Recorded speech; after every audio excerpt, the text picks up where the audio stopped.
நல்லா இருக்கிற எங்களை எப்படியெல்லாம் பாடப்படுத்துறாங்க பாருங்க. ஐயோ புகை பிடிக்காதடா, நிறுத்துடா, என்னால மூச்சு விட முடியலையே, நிறுத்துடா, என்னால இங்க இருக்க முடியல, நிறுத்து, நிறுத்துடா. ஐயையோ என்ன அதிகமா இருக்கிறத சாப்பிடாத, என் நெஞ்சு அடைக்குது, சாப்பிடாத.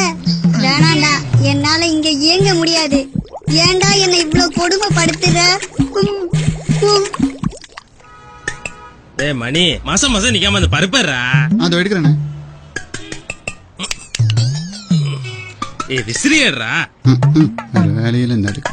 ஐயோ கொழுப்பெல்லாம் இடிக்குது, சுத்தி டைட்டா இருக்கு, உடம்பு குறைடா, உன் வேலையை நீயே செய்யடா. டேய் புரியாம பேசாதயா, சொன்னா கேளியா, இங்க ஒரு டிராபிக்ல மாட்டிதையா. ஆமா அதுக்கு என்னடா இப்போ? யாரு நானா நானா வாடா, அவனை வந்தாருவையே. ஏன்டா டென்ஷன் ஆகுற? தாங்க முடியல, வெடிச்சிரும் போல் இருக்கடா. அமைதியா இருந்து என்ன காப்பாத்தேன்டா. டேய் டென்ஷன் ஆகாதடா. இப்ப புரியுதா நாங்க படுற கஷ்டம்? உங்களின் இதய ஆரோக்கியத்திற்கு புகைப்பழக்கத்தை கைவிடுங்கள். அதிக எண்ணெய் உணவுகளை தவிர்த்திடுங்கள். சுறுசுறுப்பாக செயல்படுங்கள். உணவில் உப்பை குறைத்திடுங்கள். மன அழுத்தத்தை தவிர்த்திடுங்கள். உங்கள் இதயத்தை பத்திரமாக பார்த்துக் கொள்ளுங்கள்.